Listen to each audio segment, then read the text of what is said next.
All right, we're gonna get started. It's 10 o'clock Eastern Standard Time. Everybody on, welcome to Facebook Lead Ads for Loan Officers. We're really excited about today's webinar.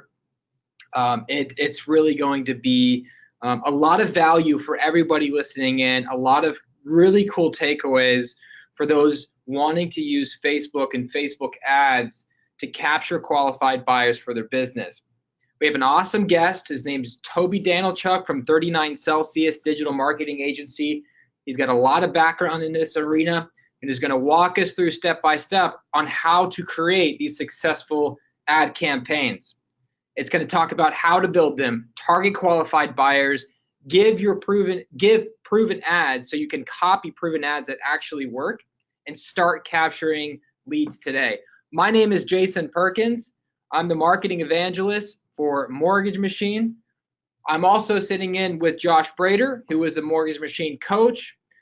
Josh, if you wouldn't mind just kind of talking a little bit before we get started about what is Mortgage Machine, what do we do for our loan officers, what value do we give them day to day so they can be the most successful loan officer they can be? Okay, so I have 5 minutes to go over all of that. You have like 3. Okay, 3 minutes. Okay. I would say the easiest way to describe the Mortgage Machine is when everyone's going right, we like to go left. We are just different. In one word, we're different. And how are we different? One of the biggest things we focus on is mindset. It's critical. I mean, there's some studies that we've looked at that really show the success in loan officers and just successful people in general, and how mindset has separated them. So that is number one, that we sit in mindset. It's actually the first thing that we review with anybody we're working with. They have to commit to a certain mindset before we even get started. The second thing would be to get going. We like to see immediate results. So the first phase of the Mortgage Machine is built around having early successes and getting tons of reps. We don't call failure failure. We call failure reps. Right. It's a different way of thinking about failing. So we learn from those reps and we continually grow. We do that at a very rapid pace within the first phase. And then you say reps too, because it's kind of like working out, right? You work out reps to build up that ultimate muscle, and that's what we're doing here, right, with these failures. Exactly. So you don't just go into a weight room and throw on 245s. Yeah. You go start with 5 or just a bar, and then over time. And the cool thing about it is that as you're raising your reps, you have someone spotting you. Yeah. And that's when the coach comes in. So great clarity. That's exactly what we're looking at. It's just constant reps. We have amazing conversations around the first phase, and we like to think as ourselves as meeting with people that are going to be successful without us, but we want to get them there 5 to 10 years faster. So the mindset is huge. First phase equips us with the foundation to be successful for the rest of your career. Mm-hmm. The next phase would be our system. The system is the daily habits. One of the books that influenced me in my life is called The Compound Effect by Darren Hardy. It's the first book that I give someone when they start working with us, because it is so critical to the ideas that we have within the Mortgage Machine. If you have not read that book, read that book. Get the audio version of it. It's an amazing book. It's really simple, kind of like the Mortgage Machine. Yeah. But I always say it's easy to do as it's easy not to do. Mm-hmm. You see a lot of things, you're like, why is this person so successful? You look at their habits. It's things we know, we just don't do. Right. And then lastly, I know I'm short on time here, is just the team. We focus on, once you're building the business and you're growing at such a clip, you're going to have to add team members. And we have a systematic approach to doing that over time. I think a lot of companies and a lot of coaching around the country, what they do is they say, hey, you need an LOA or a loan coordinator. We call a loan coordinator or an LOA. Those roles are just thrown at a loan officer. And if you're doing any significant business, it's very difficult to integrate. Mm-hmm. So you're asking someone that's doing 10 to 20 loans a month to integrate a new team member. It's not fair to the team member, and it's not fair to the loan officer. Mm-hmm. So we work very systematically through phases of building teams so you can be very successful and you can grow. Right. So that's the basis of the Mortgage Machine. There's a lot of passion around it. It's changing people's lives. Again, it's our passion. It is. It's why we're here. It's why we're doing this webinar. It's why we We post relevant content to mortgagemachinecoaching.com every week, and we have meaningful conversations around purpose and what drives a successful loan officer day to day. So that's great. And if anyone wants more information, please reach out to us via our website. You can email us. All of our contact information is on mortgagemachinecoaching.com if you want to find out more information about the Mortgage Machine system. So thanks, Josh. Moving along, guys. I just want to go over, just make sure everyone, if everyone can hear us okay, can you in the chat box, just say yes. Just type in yes if you can hear us okay. I just want to make sure that our audio and visual is going properly. So if you could do that, that would be helpful. Just in the chat box at the bottom of your GoToWebinar box there. Or if you're on Facebook Live, if you could just like it on Facebook Live for us, just so you can hear us. I just want to make sure. Okay, perfect. All right, cool. All right. Before we get going with Toby, I want to go over, like I said, we're going to be going over how to build a successful lead ad, target qualified buyers, proven ads that you can copy, start capturing buyer leads today. But I want to go over, again, guys, why Facebook? Why are we focused so much on Facebook as loan officers, and for Mortgage Machine is what we teach. It's actually, we talk about Facebook a lot in our first system within the Mortgage Machine, because there's so much significance to building a very successful business within Facebook. So why Facebook? I always ask, some really cool stats around Facebook itself. There's over 2 billion active users on Facebook. That's insane, right? 2 billion active users logging into Facebook every single day. There's 50 million business use Facebook pages. So 50 million businesses are using Facebook to build their business.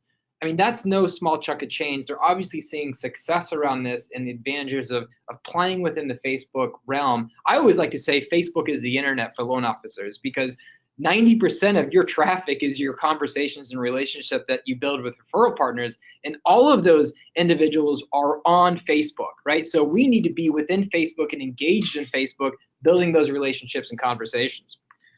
One, this is really, really important, especially talking about today, and we're talking about building successful lead ads, is that 1.57 billion Facebook users are mobile users. So that means they're not even logging in via their desktop or laptop. They're checking it on their phones and iPads. So when we're creating these ads, we need to make sure that we're creating them that they're mobile friendly. And Toby's going to show you ways that we can check that to make sure that they're viewing appropriately on mobile devices.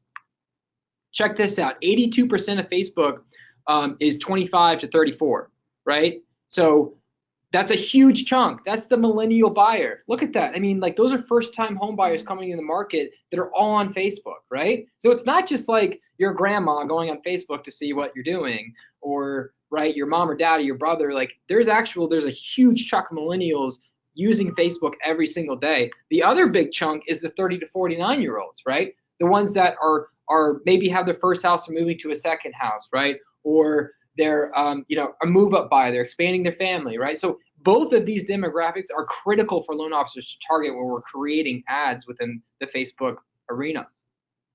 Last thing, guys, 93% of marketers are using Facebook ads. So beyond the fact that 93% of marketers are using it because it's successful, because they're capturing leads. But there's right ways and there's wrong ways to be doing this. And I think this conversation is going to get into that a little bit with Toby as well. But I've got a quick story about my personal experiences with Facebook and Facebook ads. When I first got into the game as being a loan officer, I struggled. I saw the value of Facebook, but I struggled finding the right route and capturing qualified buyers. There's thousands of people out there that tell you, oh yeah, create this lead page, target these buyers. But what we've seen time and time again after these trials is that, yes, we're capturing leads, but they're really low qualified. Loan officers are spinning their wheels. They're spending hours creating landing pages to capture these really non-existent qualified buyers. They're not qualified. Or they're hiring out to agencies who, quote unquote, will tell them that they can capture them. At the end of the day, they're out thousands of dollars and no new buyer leads, right? So there is a method to this. And with what Toby's going to talk about today, and what we're going to talk about is capturing real qualified buyers without having to spend hours or thousands of dollars in creating these campaigns that are going to capture them. So that's what I'm really excited about, guys. Again, this is going to be quick. There's going to be a lot of momentum. So please take notes. We're also recording this session as well. So if you forget to write something down or have questions afterwards, we'll send out the recording, and please feel to reach out to us. But right now, guys, I'm going to switch it over to Toby. Toby, you there? Yes, I'm here. All right, Toby, first of all, thanks so much for joining us. I'm really excited about today. Toby, if you wouldn't mind, I'm going to share your screen. And just, again, if you wouldn't mind just telling us a little bit about yourself and your background, and then jumping into what you've got to share with us today. Yeah, absolutely. Thank you very much, Jason. I'm really happy to be with you guys. So, real quick about 39 Celsius. We are a digital marketing agency, and we've been running Facebook ads for clients in various industries, nationwide for about 10 years. So going back to the original Facebook ad campaigns when they first rolled it out. So it's been a long time. We've, made all the mistakes before and learned a ton on this journey. But I think it's fantastic you guys are jumping into this, because really Facebook is a fantastic opportunity. And I don't think a lot of people fully realize it. So with that said, again, we work across a number of different industries. We work a lot in real estate overall with realtors and with mortgage brokers. So we do have a lot of experience there as well. And actually, we just rolled out a Facebook ad course for mortgage brokers. So if you're interested after that, you can check that out as well. But my goal here really is to kind of slay some of the myths I think people have about Facebook and really highlight the platform itself. Every day that I'm in this platform, it is just, to me, it's mind-boggling. There's no other advertising platform on the planet that operates like Facebook. It is just unbelievable the amount of data that it has. So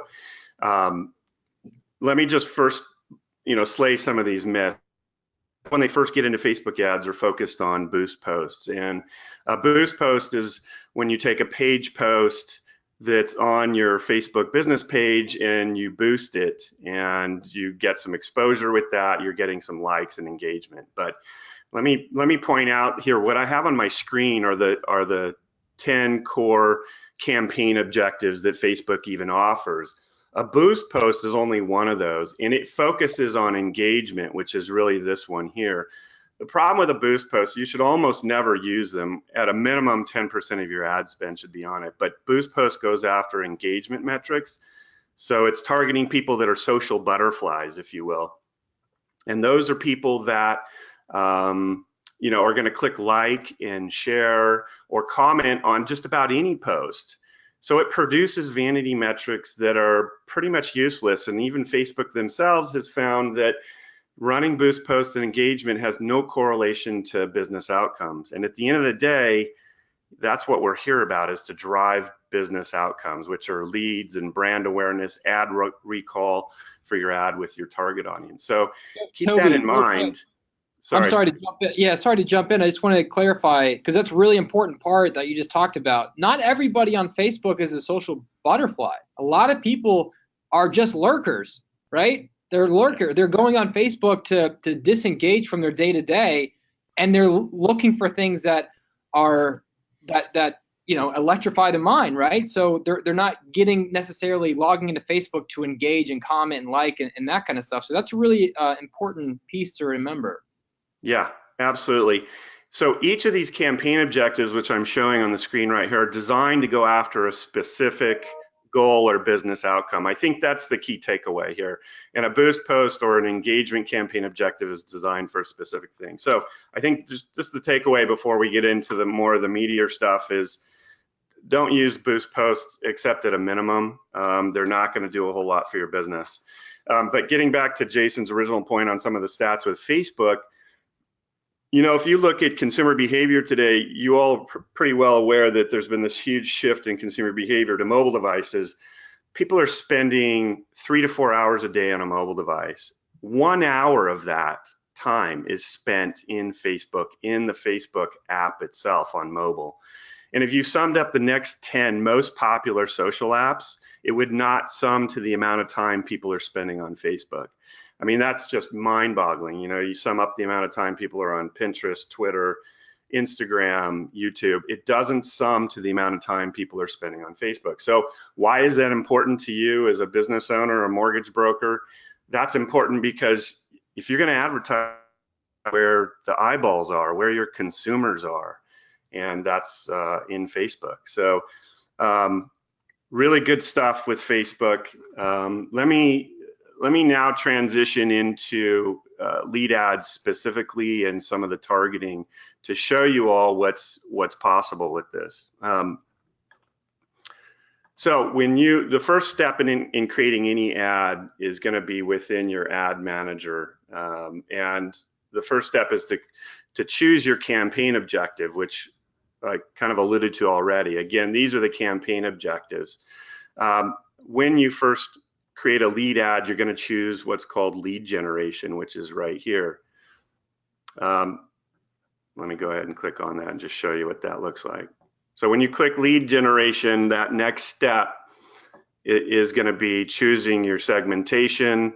At the top here, you're going to have to make sure your Facebook page is associated with the ad account. If it's not, you would just pull this drop down and choose the right page. But for most people, Toby, it's only going to be their only page option on there unless they're managing multiple pages, right? Yeah, correct. Good point. And then also, can you dive into a little bit like what is a lead ad compared to like a different type of ad, right? How do you define a lead ad? Yeah, that's a good question. I kind of glazed over that. So a lead ad is a special type of ad in Facebook that allows you to capture somebody's information right within Facebook. So the person doesn't even have to leave Facebook. So let me show you an example I have in this PowerPoint here. And you know, the majority of people are on mobile device. So with a lead ad, it makes it really easy to capture somebody's information. Can you see that okay, Jason? Yeah, so Facebook generates this form for you, right? Within Facebook? That is correct. And these forms are very easy because Facebook will actually pre-fill the information because they already have a lot of that information about you. So it makes it very seamless for somebody to fill that information out. So here's an example, some screenshots of the actual lead form. Now you can customize these in terms of the type of information that you're asking. So it makes it very flexible. But I think the key point is that, you know, when you look at capturing leads right within Facebook or sending somebody to a website landing page where you fill out a form, this is a much more seamless process for somebody. When they go to the website, it's an extra step. And if you're on a mobile device and you're trying to fill out a form on a website and you're pinching into the screen to make it bigger, it's pretty painful. This makes it really, really seamless to capture that information. That's a really interesting point, Toby, because you know what I've seen and what I've heard from other loan officers trying to kind of to find the missing puzzle of Facebook lead capture is that they're all creating landing pages, right? Yeah. Where they're moving the user off of Facebook to a landing page and trying to now rebuild this trust on a new landing page with copy and videos and getting the user to resubmit all of their information, their phone number, their name, their address, whatever the case may be, and then have that convert, right? So what we've seen, and I think you've seen this too, Toby, and you can dive into this a little bit deeper, is that, yeah, if you have a landing page, you might see higher clicks to that landing page, but you'll have much lower conversion if you have a landing page within Facebook, and like you said, Facebook takes that already data that they have on an individual and it auto-populates on that lead page. So the user, all they have to do, it's 2 clicks. It's click on the ad and click submit because Facebook's updating and populating the information right on the lead page. Yeah, that's absolutely right. And actually, we have a blog post we did on that exact case study. we had a mortgage broker that wanted to, I've got it on my screen now, but he wanted to send this traffic into a landing page. And we were trying to convince him, look, let's run these lead ads. And okay, so we did a split test. So the first screenshot here is showing our lead generation campaign and a traffic campaign sending the traffic into a landing page. So in the reach here, you can see his traffic campaign on the landing page was much better reach, higher impressions than this lead generation campaign. But at the end of the day, we found that all that traffic that he was sending into the landing page, he got no conversions. And when we ran the lead ads, we ended up getting conversions for about $20 a conversion. So he was spending $300-400 sending traffic into this landing page and wasn't getting any traction whatsoever. And instead, when we ran a lead ad and made it very clear with the value proposition, a good offer, it makes it super seamless to capture that lead. So, and you know what makes Facebook so powerful is the fact that it has such a robust data set to go after. So you can find your ideal target audience. You know, when you look at all the other options for marketing, there's very few platforms that allow you to be so specific in terms of who you want to target. So for example, what I have on my screen here is perhaps a first-time home buyer. How you could target that person. So let's just walk through that targeting.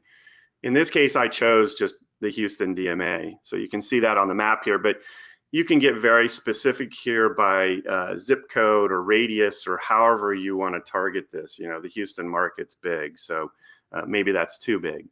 You can set your age, 26 to 40 in this case. I'm choosing all genders. Now, here's where the fun really starts, and this is where Facebook really shines, is in its detailed targeting. So in this case, we are choosing people with household income, so we can pull in all this data, and we're choosing people that have a household income from $75,000 up to $250,000. Now there's an interest called first-time home buyer in Facebook.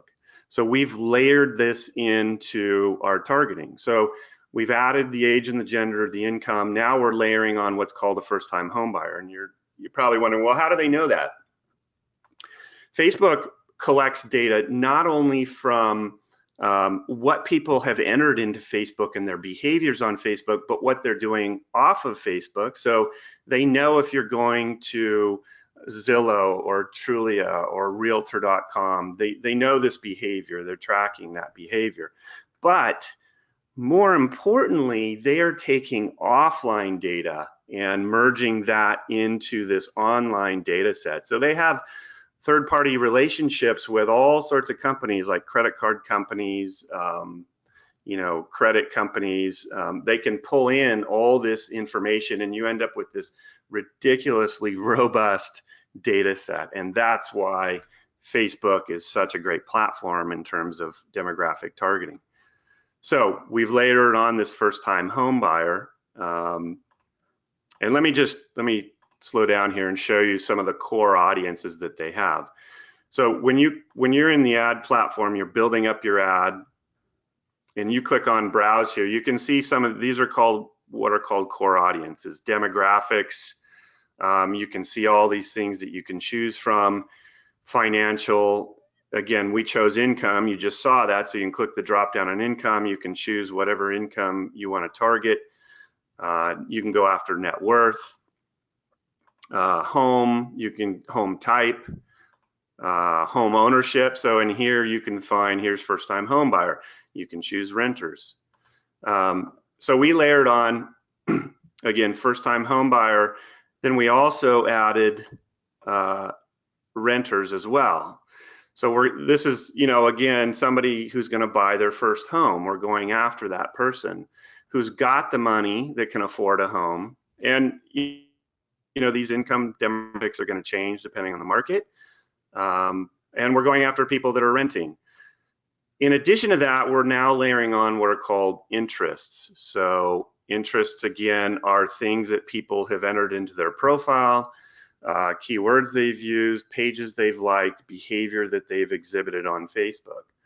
So we wait, found interest called, sorry, go, did you have a question? No, sorry, I just got a question about that. Yeah, so that's really interesting. So interests are when users are, like you said, liking pages around those interests. Is it also their search outside of Facebook? Does that come into the interest as well? Searches within Facebook, or yes, or sites that they're visiting outside of Facebook.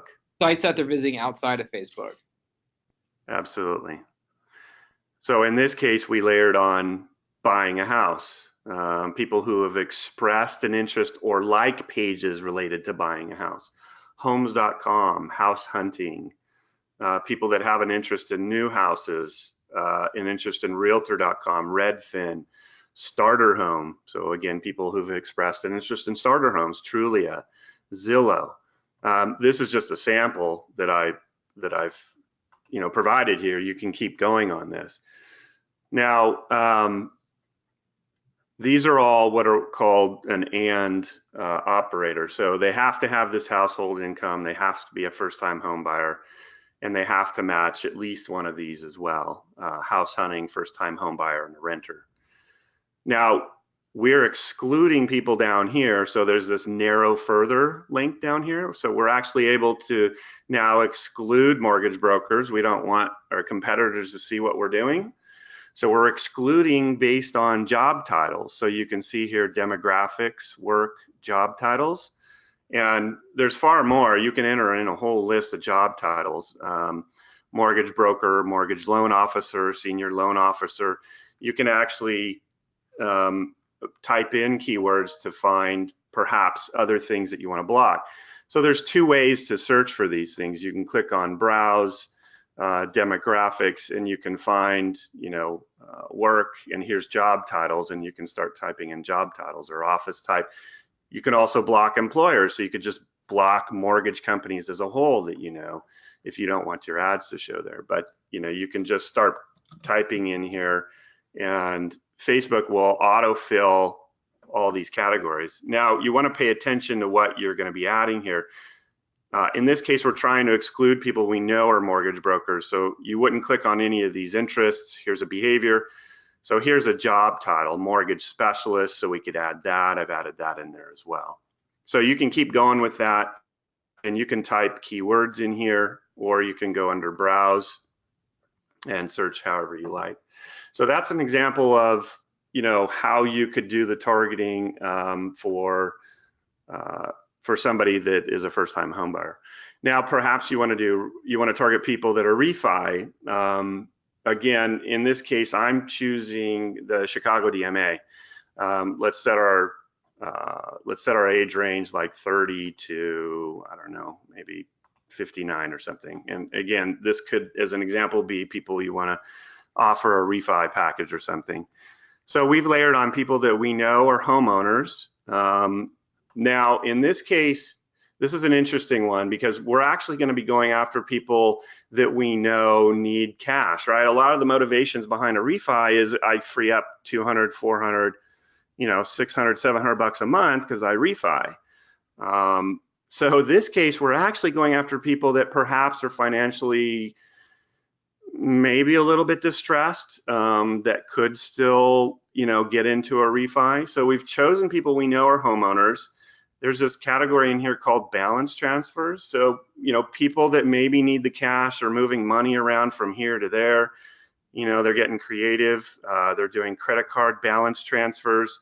They're looking at LendingTree, Quicken Loans, right? These are all really good signals that somebody might be a good candidate for a refi. They need to free up some monthly cash flow.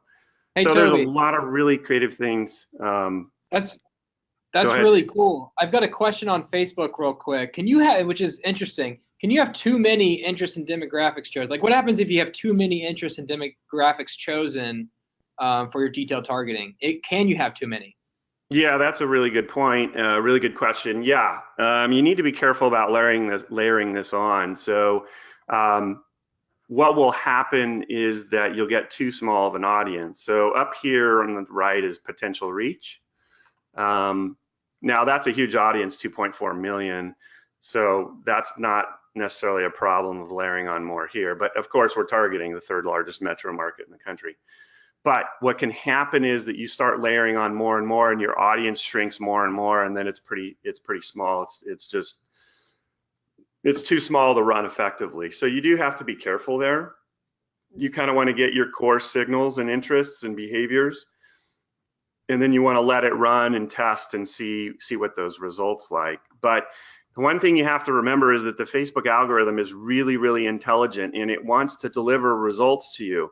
So don't try to overthink this and overcomplicate it and just layer on every last interest that you could possibly think of, because now you're doing too much. And the algorithm is trying to deliver you results, and it's learning as it's going along. So if you narrow down too small of an audience, then it doesn't have enough people within that audience to go after to win the conversion that you're going after. So does that make sense? Yep, that's perfect. So again, to me, this is just crazy that you're able to do this stuff in Facebook. I mean, it really, really makes Facebook a powerful platform. And we ran a campaign once for a guy that was buying homes for cash. And this strategy worked really, really well in a neighborhood of Dallas. We were able, they don't have this interest anymore. These things change a little bit, but there was actually an interest in there, people that had 3 or more credit cards as well. So it was one more thing we could layer on. And if you're just looking at refis in general, you can just select for homeowners. We used to be able to select on length of homeownership, but that's not there anymore. So how often do those interests and demographics, do those update daily? Does Facebook update that kind of detail information daily? And how do you know when new interests and demographics are updated? You know, they're always updating. The interests don't change that often. You know, recently there's been a lot of news in the media about kind of what Facebook is capable of. So they've kind of tightened some of these things down. They change, but a lot of the core ones stay the same. So you're good from that standpoint. But that's a good segue into another key point about the ads. You have to be careful about how you write ads as well. Facebook doesn't want you to make it seem like you're stalking people completely. I mean, you kind of are really based on this. So if you're too personal in your ad, like you're using words like you and your, and it seems like you're talking directly to that person, that can actually sometimes trigger your ad to not be approved because it's too personal. So you got to be a little bit careful about that. So this is the lead ad. When you're in Facebook, I'll walk you through these steps here. So you're going to choose lead generation as a campaign objective. Again, these are the campaign objectives. You're going to make sure you have your page selected. You have to agree to their terms and conditions, of course, if you haven't done that before. You're going to select the targeting, which we already talked about. The one thing we didn't talk about is budget, which you can see down here. So you can set that to however you want. For the budget, Toby, do you choose a daily just budget, like spend budget, or do you put a cap on it, like run it for a week? Or do you suggest kind of running it a bit longer to optimize that conversion? Yeah, you need to run it a little. You can do lifetime budget, so you can say I'm gonna give this $500 and it's just gonna run until it's out. Or you can do a daily budget. You know, 9 times out of 10 we're running daily budgets for people, but a week is a pretty short run. You do want to make sure you get enough data to make good decisions. So okay. Once you've done your targeting, your segmentation, as we've covered just a second ago, you're going to choose your ad type. So in this case, we typically run a single image ad, which is what we've selected here. Again, I'm just walking. Toby, Sorry, can you go back to that? What's the difference between a single and a carousel? Okay, good idea. Good question. So a carousel is multiple images. And carousel ads can be really, really effective. They can lower your cost per acquisition significantly as well because the engagement's great. But a carousel ad just means there's multiple images in the ad and people can scroll left and right through a carousel ad. So, you know, something that might make sense for that is if you had multiple loan products, you could do a carousel ad with a different image for each loan product, and people could scroll through that. And each Interesting. image could have the same destination URL or a different one. Yeah, or you could, I mean, again, I think what, the cool thing about houses is that they're visually appealing, right? So we could take multiple images of a house that's for sale from the MLS and kind of populate it within the carousel to show the exterior, their interior, the bathrooms, the bedrooms, and say, calculate the payment of this house to get a little bit more of that intimacy of the user involved in that post, right? Mm-hmm. Absolutely, that's what makes carousel ads really, really effective from that standpoint. And video ads, so single video ads are very effective as well. So this is just an example of a single image ad right here. But if this was a carousel ad, there'd be these little carrots left and right, and the user could click through those images very easily and see all the other images. Gotcha. So this is an example of building out the ad. Home values are up, interest rates are low, buying a home or refinancing your loan, rates as low as 3.4%, get a free quote now. So that ends up showing over here. The headline is down here, calculate your payment, additional newsfeed link description right here. We can help you save up to $44,000 in interest over the life of your loan. Apply now before rates go up. So just, yeah, this go is ahead. really important. Can you break these down, the call to action, the hook? Because these are all really important parts of creating the copy for an effective campaign, because you could do all these steps and do it correctly, but if you miss the copy point here at this section, then your conversions are going to be zero. So can you just talk about the CTA, the hook, and the content and the importance of that when you're writing these ads? Yeah, absolutely. It's core to any direct response marketing that you're doing when you're marketing to consumers. You've got to have a good offer. You have to pique their interest, and you need to have a call to action. So being very concrete about how much they can save. And I think it's important to put yourself in the mind of the consumers if you're sitting right in front of somebody.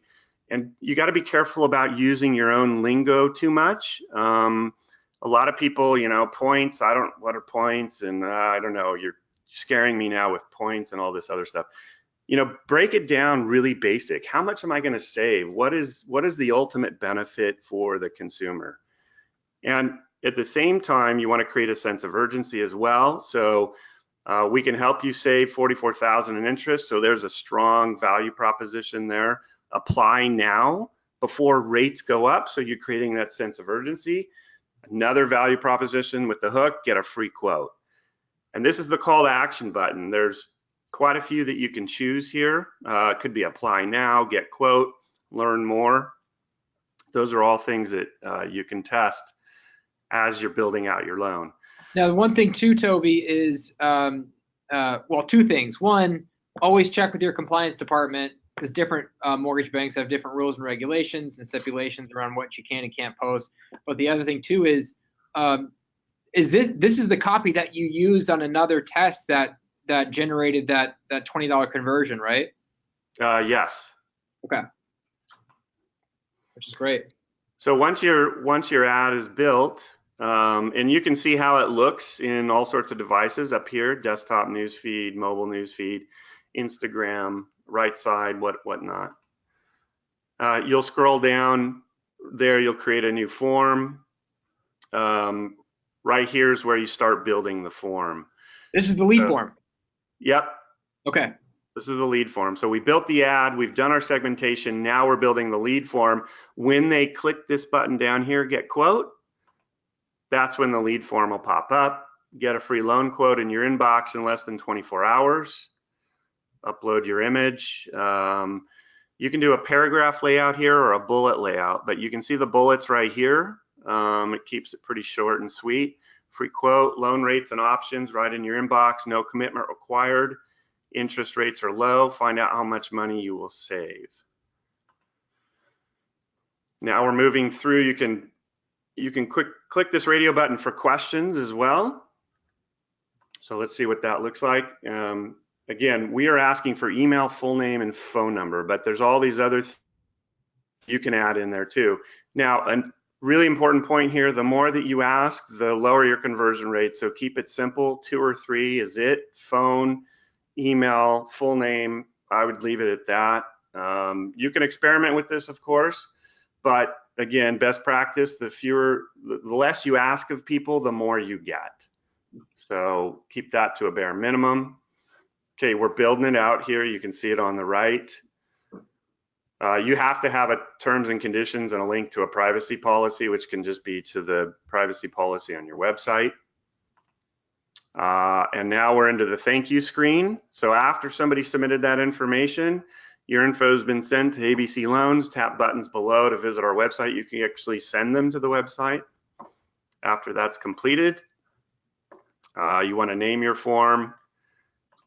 And then after that, you're going to submit it for approval, and it'll go to be approved, and then it'll start running to your target audience. Now, when you run lead ads, they're going to be captured within Facebook. So this is the approval process. It's just going to approval. That's what that screen's going to look like. But here you can see the lead forms. They're captured right in Facebook. You can log in and manually download these, or you can use a service like Zapier, third-party app, which will actually connect these Facebook lead forms. It can do many things. It can connect up to a CRM if you have it. It can email you the results the minute they happen. It can drop the leads straight into a Google Sheet. It's pretty creative. Or if you don't want to do that, you can just manually log in and download them. So you can choose your date range of when you want to download those. So it makes it makes Toby, it really seamless. Toby, so you said with the Zapier you can send the leads directly, but to typically get the leads, you have to download them within Facebook. No, you can use Zapier to send you the leads, or drop them right into a Google Sheet, or drop them into a marketing automation or a CRM if you have it. Okay, cool. It's pretty robust that way. Very cool. I think the key point is that you want to have a follow-up process with these best practices. So let me go through those. Just, use good creative, have a good incentive, include the value proposition like we talked about, test different forms, test different offers and creative. You can do a lot of testing in Facebook.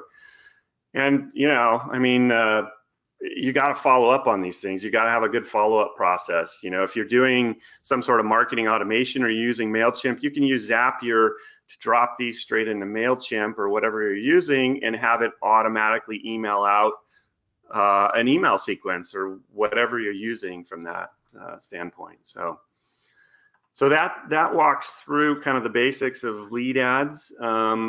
We've seen anywhere from $11 to $25 a lead, depending on what you're targeting and what the market is. I think what's important is just to get in there and experiment and try it. It can be really effective for you all, without a doubt. So, hey, Toby, I've got a couple of questions for you. As far as, let's say that I've created an ad, but I want to go in and edit it because I see a typo, or I want to change the copy around. How do I go in? How do I go in and edit the copy or the content of an ad? Yeah, you can go straight back into the ads manager and edit the ad at any point in time you want. So that's not a problem. The ad will go back to approval. So you can get back into the ad. Let me see if I can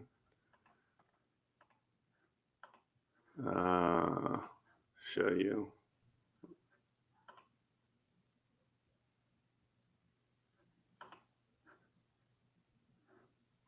Just trying to pull up real quick just to show you how you can do that. So yeah, but I think the key point is that at any point in time you can go back and edit an ad whenever you want. So I'm within the ad manager.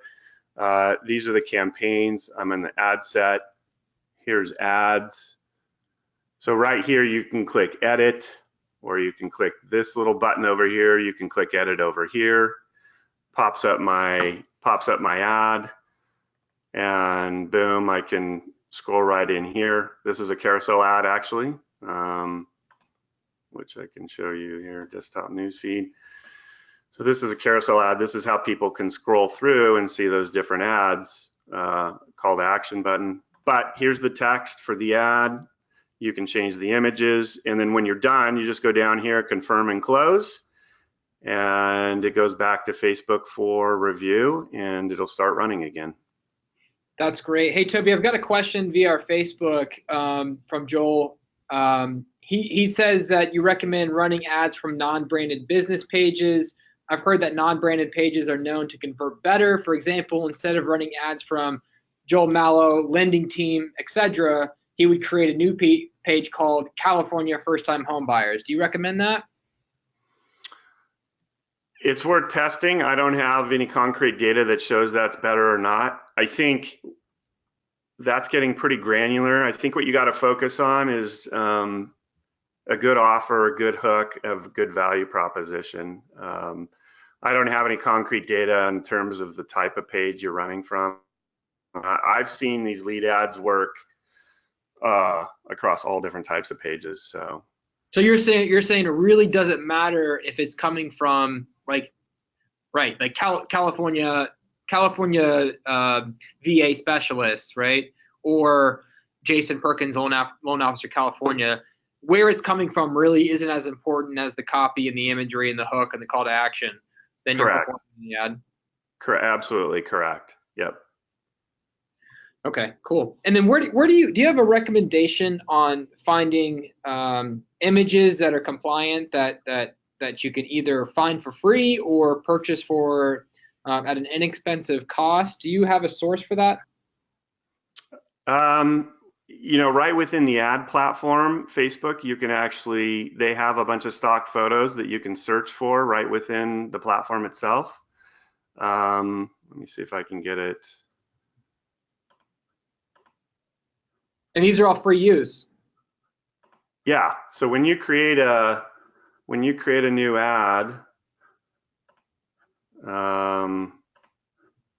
you can choose stock photography right within Facebook, or you can use your own images from your computer. Either way, any of the ones in Facebook obviously are going to be fine for use. And that's another segue into something else that's important. Make sure you don't have a lot of text, if any text in your ads. Facebook has a 20% text rule. So don't load your ad up with all sorts of text. If you do that, they'll throttle the exposure. And in general, the best practices don't have any whatsoever. When you say throttle the exposure, so let's say, guys, I've got a picture and I put only 0% down, and it's taking 25% of that image, then Facebook is either going to throttle that, which means it's going to reach less people, or they're going to completely deny it. So when you say throttle, though, even if it is approved, but it says it may not reach more people, how is that affecting the campaign? Is it reaching 20% of your intended audience? Is it reaching 50%? What do you see around that, Toby? They don't. I haven't seen statistics exactly about how much they'll throttle your ad. But like what I have on my screen here is an example text on the ad. This works fine. If you're more than 20%, they're just not going to give you the same exposure. That's just the bottom line. I think you just got to be careful. There's a way they provide an image grid. Facebook does. You can load your image up and it'll tell you if it's compliant or not. So I would just adhere to that. Don't exceed the 20%. Now, what if I don't have, and again, this kind of goes back to Joel's question a little bit, but what if I don't have a lot of likes or activity on my business page? Is that going to affect my exposure to an actual lead ad? No, Okay. Not at all. I wouldn't worry about that at all. If you're advertising ongoing, you need some amount of likes perhaps for social proof, but I wouldn't worry about it. It's not going to affect these lead ads. People aren't going to your Facebook page. They're not going back to it. And when you capture a lead in Facebook, all somebody's interested in is that hook, the value proposition, and whatnot. So absolutely don't worry about those vanity metrics. That's great, Toby. I know we talked a little bit before the webinar started, but you actually have a curriculum that you put together around, if they want to get more in detail around these Facebook ads, where can they go to? I think you said they have a program that you can do to get more in depth if they're wanting to do more Facebook ads. Where do they go for that information? Yeah, absolutely. We created a course just for mortgage brokers. So if you go to Facebook ads for mortgage brokers, we have a tutorial program there, a video tutorial program that you can enroll in a course and go through everything that I've talked about here, but at a much slower pace, obviously. And it covers far more than what we've covered here, but it walks you through the whole process. So Facebook ads for mortgagebrokers.com, that'll bring them to the more information on that. Yeah. So here's the course right here, but I lay out all the modules we go through and everything. It's a great resource just for mortgage brokers. So that's great. That's fantastic. Toby, is there anything else that you want to close with before we end up this webinar? First of all, everything's been amazing. The content's been great. I think we've all learned a lot. Are there any just kind of takeaways that you can give us before we come to a close with this? The only thing I would say is embrace it. I think the industry, from my perspective, is a little slow to adopt Facebook ads. I know it is in real estate, and it is my sense in the mortgage broker realm too. So I think you guys, if you jump into this now, you're ahead of the curve, and you'll be well set if you really embrace this, test it, and drive leads out, because from what I've seen, you don't have as much competition as some of these other industries. So it's a fantastic platform. I think you guys should absolutely be in it. That's a great point. I like you said, Toby, there's so much competition on the street, where Josh mentioned earlier, when everyone's going one way, we like to go the other within the Mortgage Machine environment. And this is just one example of that, right? And that's why you bring individuals like yourself onto these webinars, is because you think differently, Toby, and we like the loan officers within our program, within Mortgage Machine, to think differently as well, to reach that pinnacle of success that they want to. And part of that is looking at angles and different avenues for success. And Facebook is such a huge part of that, right? There's so much success that loan officers can utilize. And this is just one small part of it. This is lead ads, just one small part of the success that loan officers can have within the Facebook environment. And what you've showed us today is phenomenal. I think there's a lot of takeaways that we can use to start capturing leads for our referral partners, refinance leads, whatever the case may be, and really start being successful within the Facebook platform. So, Toby, thank you so much. This has been extremely helpful and very insightful. And again, guys, if you want to look into his course, that a more robust course around that, go to Facebook ads for mortgagebrokers.com for more information about that. Again, this webinar is being recorded, so we can always go back to this. We'll send this out to everybody. Make sure you check it out at mortgagemachinecoaching.com. And thank you guys very much. Toby, thank you very much for leading this today. Yeah, absolutely. Thanks for having me. It was a real pleasure. And, feel free to reach out to me if you guys have questions. I'm available, more than happy to answer questions. All right. Thanks, Toby. And thanks, everybody, for joining in. We'll see you at our next webinar. All right. Cheers. Cheers, guys. Bye-bye.